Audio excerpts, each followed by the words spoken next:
Well, here we go, guys. Last game of the season, last press conference of the season, last one of these video updates of the season. It's been an absolute marathon, it feels, of a campaign.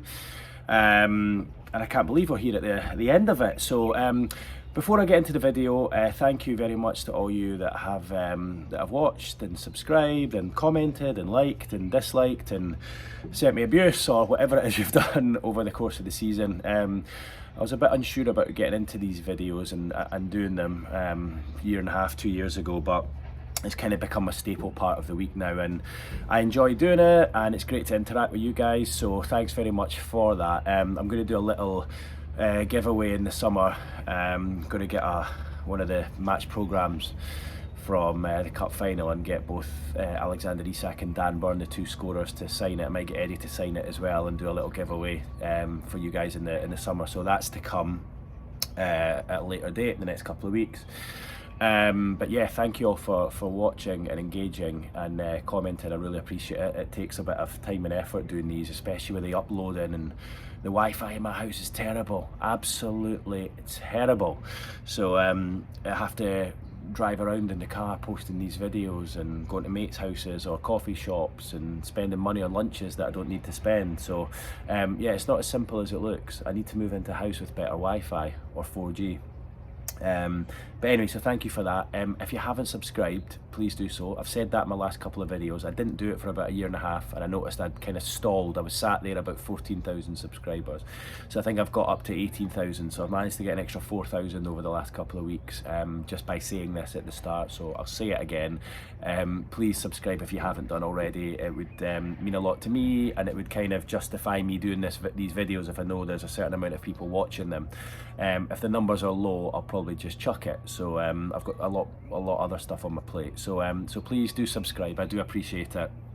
And hopefully I'll be able to provide quite a lot. I'd imagine the summer is going to be busy with transfer stuff, and that's what you guys want to hear, and we'll talk about that a little bit in the video in a moment. But before we get to the transfer stuff, let's quickly talk on the injury situation ahead of Sunday. All everyone wants to know is Alexander Isak going to be fit to play? I get the impression from talking to Eddie Howe this morning that he will be. Obviously, we're reading through the lines with Eddie, and he keeps things close to his chest. Nobody knew he had a problem this time last week. I actually got a text in the morning of the game, round about 10 o'clock, to say Isak wasn't involved, but I didn't trust it, and I didn't believe it, and I didn't run it. And look, I probably wouldn't have run it anyway, because it would have probably annoyed people, but I got that anyway. So so the point I'm trying to make is Eddie keeps his cards close to his chest when it comes to team news anyway. But I got the feeling he was being pretty transparent today. When he said he's not trained yet, but what he means by that, he's not trained with the group. But he did say he's been doing lots of running, and he's looked quite good in terms of his running on his own. But obviously that's a lot different to contact sport. I then followed it up and asked him if do he plan to train today or tomorrow, and he says he's going to leave it until tomorrow. So it sounds as though he'll maybe just do one session tomorrow, and if he comes through that with no ill effects, I think he'll take his place in the starting lineup on Sunday. Obviously, if there's any issues, niggles, concerns, he won't play. And Eddie Howe said that. He said, look, for Isak, he will only play if he feels he can give his best. He will only play if he feels he can affect the team, if he feels he can be as electric as what we've seen him.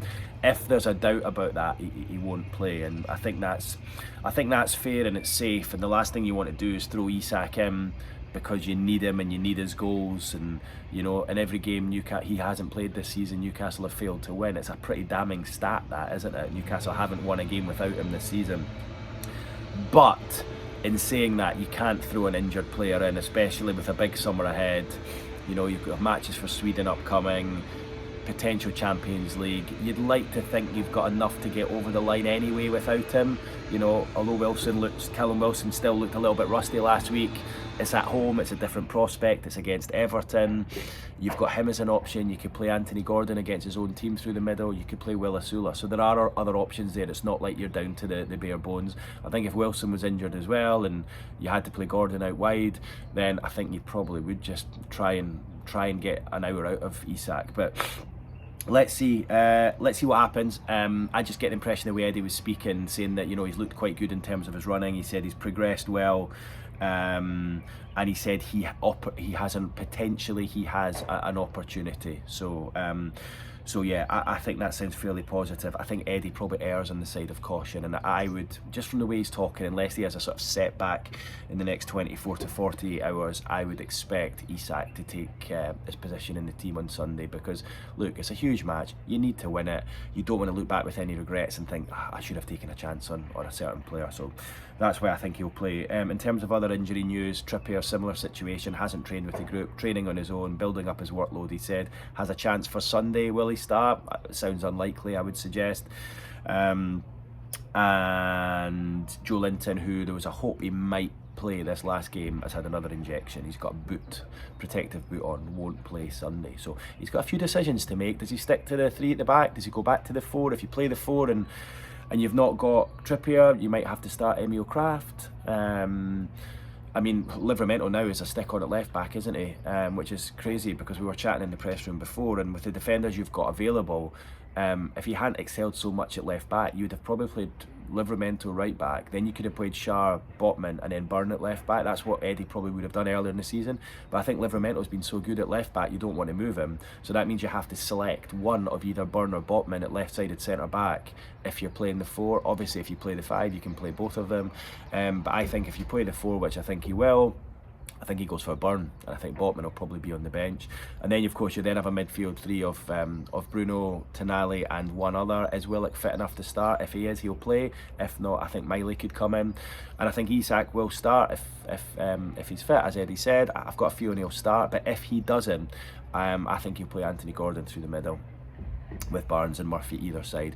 If ISAK's fit, I think it'll be ISAK with Murphy on the right, and I actually think he would go for Barnes over Gordon at the moment, just purely because he's in better form. Gordon's looked out of sorts just really since that sending off against Brighton, since he missed out in the cup final, and he's just not looked his usual self in these last couple of months. And I think if he had to make a straight choice between Barnes and Gordon, he'll go for Barnes. But as I say, if there's no ISAK, I think Gordon plays through the middle, and I actually think Wilson will probably be on the bench. So a few options, a few things for him to decide. But yeah, I do think ISAK will make it. With regards to transfers, I know I spoke a lot about this last week. By the way, I should mention now, that pitch behind me, I had a few...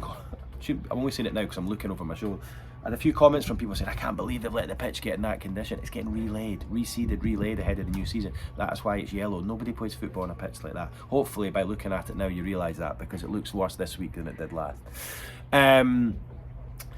Yeah, what was I saying? So yeah, last week Eddie said, you know, there's no reason why we can't have a strong window, the PSR shackles are off, etc, etc. He followed it up again this week, where he said we'd have to sign players. If we get into the Champions League, we'd have to sign players. We're lighter than we'd like to be. He did say, though, it won't be a squad overhaul. He said we'll make a couple of key additions in key areas. He said we're hoping to sign a couple of players. He's saying a couple, of course. I think he said 1 or 2. Now, I think that means 3 or 4. You can't just go into the season with 1 or 2. I think you need to sign at least 3, maybe 4 players. But it was interesting to hear him say, again, reiterate, you know, we'd have to sign players if we get into the Champions League. We have to strengthen. He said we need to learn from 2 years ago when we were down to the bare bones with the injuries. There was no breather for us, and the Champions League and Premier League results killed us, and it was a really, really difficult spell. I think we all remember that. So good for him to hear that from him again. Interesting though, this transfer window opening in the 1st of June, I asked him about that today, and he said, look, we need to act quickly, we want to act quickly, like the best players are available quickly. Look at Dean Howson Bournemouth, already signed for Real Madrid in a pre-contract. Look at Matheus Cunha, looks like he's on the verge of Manchester United. Look at Liam Delap being touted around a number of clubs. Newcastle, one of those showing interest in him. So they do need to get to work quickly. I think he realises that, and this additional transfer window, 1 week transfer window starting on the 1st of June to help out the clubs in the Club World Cup, really makes it even more difficult for teams like Newcastle, because it means you don't get much of a break. Like 1st of June, when's that? Next weekend. You're like already having to get to work earlier than usual, and Eddie admitted that, but said we need to be ready to act, whether it's early in the window, late in the window, right in the middle. We need to be agile and adept and ready to act. But without doubt, that is making them focus minds even more than I think would have been the case. So look, it sounds like there's going to be a busy summer ahead. I think we all appreciate that and understand that now, especially if you get Champions League football. There's money there to spend due to the inactivity over the last 3 windows. Then, of course, you're safe in the knowledge that over the next 2-3 years, you're going to have that Champions League money coming in a bit later. Like, you're not going to get that this summer. It's obviously going to come in a little bit later, but it just gives you the freedom to spend. You can maybe bring transfers forward, like, you know, like you did with Lewis Hall, like you did with Anthony Gordon. It just gives you more freedom to spend. But I say freedom, it's necessity, because necessity that you need these players for a Champions League campaign. So I feel very much like once we get Sunday out the way, the focus is going to turn to the transfer window straight away. I go on holiday on Wednesday, and I've got a feeling my phone's going to be going non-stop about transfers. But look, we all want a busy window. We don't want it to be like it's been like the last 2-3 windows where we're scrapping around, feeling a bit negative and sorry for ourselves. So let's hope we get another window when the likes of Sven Botman and Alexander ISAK and, you know, the previous one, Bruno and Trippier, are signing. That's the kind of transfer window that we all want to see, report on, be involved in. So that's it from me, guys. Huge one on Sunday. I'll bring you a report from there. I think you'll get the job done. I really do. I don't think it'll be easy. I don't think you're going to win 3 or 4-0, but you know, I can see a narrow win, whether it's sort of 1-0, 2-0. I see you guys getting over the line, playing the Champions League next season. What an opportunity! One last home game in the season, at home to Everton, to play in the Champions League. You'd have bitten my hand off before the season started for that. Especially when you think back to 7th of December, 4-2 defeat to Brentford, and you were in 12th in the league. But of course, everything kick-started after that, and the rest is history. And as Ange Postecoglou would say, "Que sera, sera." I really think you're going to do it on Sunday. What a weekend for North East football. Newcastle could be in the Champions League, Sunderland could be back in the Premier League, or neither of those things could happen, or one of those things could happen. Let's see what happens, guys. Thanks again for watching. Subscribe if you haven't done already, and leave your comments below. Okay, guys, take care. Bye-bye.